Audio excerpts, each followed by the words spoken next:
Chapter 25. Remember Nineveh. "We are sure there are many battalions of demons headed this way," the soldier continued.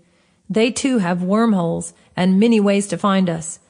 Though the enemy is weakened, he has many troops waiting." Cameron led the way, and we all walked with the captain into the center of the camp. As we looked up and down the shoreline, we saw many other camps of soldiers. Are we trapped? I wondered. Shadow would never lead us into a trap, only into a test.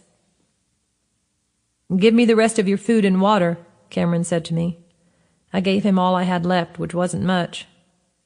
Looking up toward heaven, Cameron gave thanks, blessed the food and water, and broke the dried fruit into pieces. It multiplied as he passed it out to the soldiers who streamed in from camps all across the beach. He filled up all of their water bags and never ran out of his own. The supply never ended. Hundreds of soldiers took food and water and walked to other beaches, and theirs multiplied as well, until we were soon overflowing with food and water from the Beamer Angels. "Look!" someone shouted and pointed out to sea. Hundreds of clipper ships were headed for the beaches. "Incoming!" another shouted and pointed toward the plain, then ran toward his campsite. "Armor up! All armor up!" Far in the distance we saw an enemy battalion closing in. "The ships will arrive before they do," Cameron shouted. "Pass the word down the beaches. Our horses will be able to fly again since we have come through our second desert. They can fly some of the wounded out to the ships, but most of these are foot soldiers. We will form lines to the ships and pass the wounded up the sides, while the horses fly as many as they can. We cannot bring the ships to shore. We must turn them around as we are escaping." "I will swim out to one of them and tell them of our plan," I said. "Shadow is already there," the captain said. "You should still go help the ships, spread the word, and get ready," Cameron said to me. I took off my armor and tied it on to Spirit, who licked me and nudged me lovingly. I teared up as I ran to the water in my shirt and leggings. I dived in and began the long swim to the first ship I saw. I made it faster than I thought I would, before Jade or any other horse. It took the soldiers a while to tie the wounded onto the horses. I climbed up the side of the ship. Shadow had already gathered the crew. I told them what was happening, and they quickly spread the word from ship to ship. The horses flew in the wounded, and all hands pitched in to help them into beds in the belly of the ship. Harold came first on Jade with another wounded soldier holding on to him. He was transferred to the captain's cabin with the ship's nurse in tow. "Is there room for the injured horses?" I asked a shipmate as we continued to help the wounded. We had several horses that were seriously hurt during the battles. "We will make it work somehow," she shouted above the din. "There are large storage spaces under the ship that will hold them." Abruptly, someone shouted from the mast, "The enemy approaches swiftly!" The ship's captain looked through her binoculars. "The enemy is closing in faster than we anticipated. We have to turn now," she said. "But there are too many foot soldiers and grounded horses left," I cried. "We cannot wait," she stated flatly. She shouted through her horn to the mast mate, "Send the signal!" At the signal, all of the ships began to turn slowly. Spirit and Jade arrived with more wounded, and Cameron climbed up the side of the ship. "What should we do?" I asked him. "We must fight them with all of our flying horsemen to buy time to get the rest of the soldiers boarded," he answered. "How many horsemen do we have?" I asked. "At least 100. We have better weapons. We can win." "Okay," I said, "let's go." We mounted and flew up into the sea air. I blew the war blast on my shofar to call in the other flying horsemen. We came together in the skies in formation. "Remember this," Cameron shouted. "You cannot land your horses. They must stay in the air. The dirt demons are waiting to pull us under." We soared down toward the enemy army. Below us, all the remaining soldiers and horses swam to the ships, helping each other as best they could. We flew down into the enemy with our heavenly weapons and the word on our lips. shouting verses, whirling swords and knives, with bullets flying and arrows singing. We slaughtered them in droves, pushing them back into the plains. Cameron and I were really learning to use our laser pens. My sword hilt now resembled a bush with too many leaves to count. There were so many different kinds of demons, all horrible-looking creatures. Some I had seen before, some I had not. They fought with no will, no conscience, no heart, no thought. They had no unity and would often turn on each other when they got in each other's way.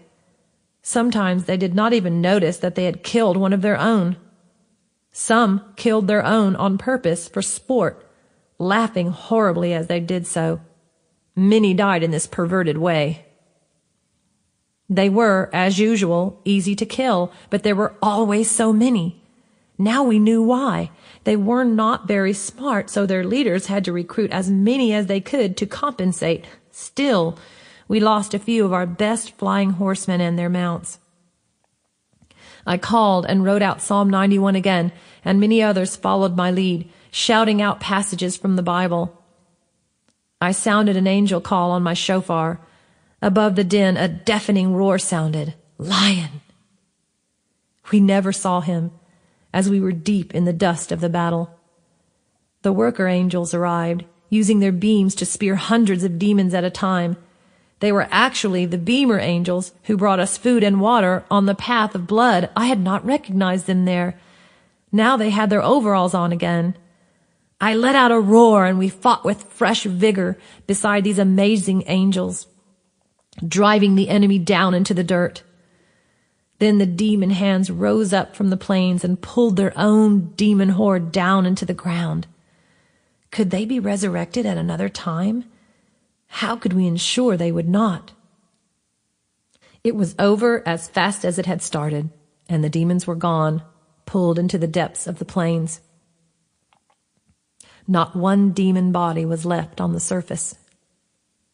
How can we be sure they will not rise up out of this plain in the future? I voiced my concern to Cameron and our captains and wives. Something does not seem right about the way they were drawn into the plain. The worker beamer angels responded by throwing their beams like spears into the plain. Hundreds more worker angels in overalls came sliding down the beams with gardening tools, bags of seeds, tillers, and all of their equipment. We left them at their work of seeding the plain, knowing the fragrant flowers of heaven would keep the hordes buried forever. We heard a long, mournful wail out on the flatland, the vulture mourning his loss. We covered our ears as it rose to a painful pitch. We took up our wounded and headed toward the ships. We picked up stragglers on the beach and made it safely on board. The winged horses flew the rest of the injured soldiers out to the ships and then took their places in the sky, flying above us as we sailed out into the Red Sea, with Jade and Spirit at the front of their formation. Shadow knew the way and guided the ships north out to sea. We headed into a raging storm and had to lighten our load. We remembered Paul as we tossed boxes and crates over the side. A school of magnificent whales surrounded our ships, and we all stopped to watch them breathlessly as the storm suddenly subsided. I noticed something peculiar when they lumbered up for air. Hey, are they looking at us like they want to say something? I shouted above the slowing rain to Cameron. He saw it too. Yes, I believe so, he shouted back. I must find out. He jumped overboard, landed on the nearest whale, and rode through the waves, which were still slashing from the aftermath of the storm. The blood sea became calmer. It seemed the whales had brought us good weather. I waved for Cameron to catch me and jumped on behind him. We rode together, enjoying the fantastic creature and getting a red shower from its spout. I closed my eyes and listened closely. 3 days and nights in the belly of a whale, one of us. 3 days and nights in hell. Jesus, Jesus, dangerous days ahead. Remember Nineveh, Remember Nineveh. I hear it, I shouted. I hear the song of the whales. Remember Nineveh. We jumped back on the ship, and I sang the song to Cameron. We gathered the soldiers and sang the song to them as well. All at once, everyone began to pray and talk to God about their lives and loved ones, asking forgiveness for many different things. Some were laughing, some were crying. The air was electric with the joy of repentance, true repentance that calls forth the breath of God and sets the captives free. Laughter broke out all over the ship as we sang the song of the whales. The wind swept up the song and carried it from ship to ship. Every shipmate and soldier caught the melody on the salty breeze and began to sing along. True repentance and joy spread across every deck and through the ships. We could almost see the ships dancing on the water next to the whales, swimming alongside of us, dancing to the whale song. Remember Nineveh, remember Nineveh. A roar cut through the wind and brought us to our knees again. This time no one laughed as we were caught in a great wave of lovely and terrible awe. You must tell them, spread the word. Remember Nineveh, Lyon roared unseen. The roar took the wind to a new level. Or did the wind take the roar? We flattened ourselves across every deck and waited. The roar died down and turned into a great rumble of pure laughter. We stood slowly and felt the sacred joy of Father Lyon as we came up out of our penitent cleansing, bathed in the fresh light of freedom. In that moment, the sun burst through the clouds, soaking us in warm rays. Cameron and I embraced like new lovers and looked up into the clear skies. Remember Nineveh, Cameron said soberly.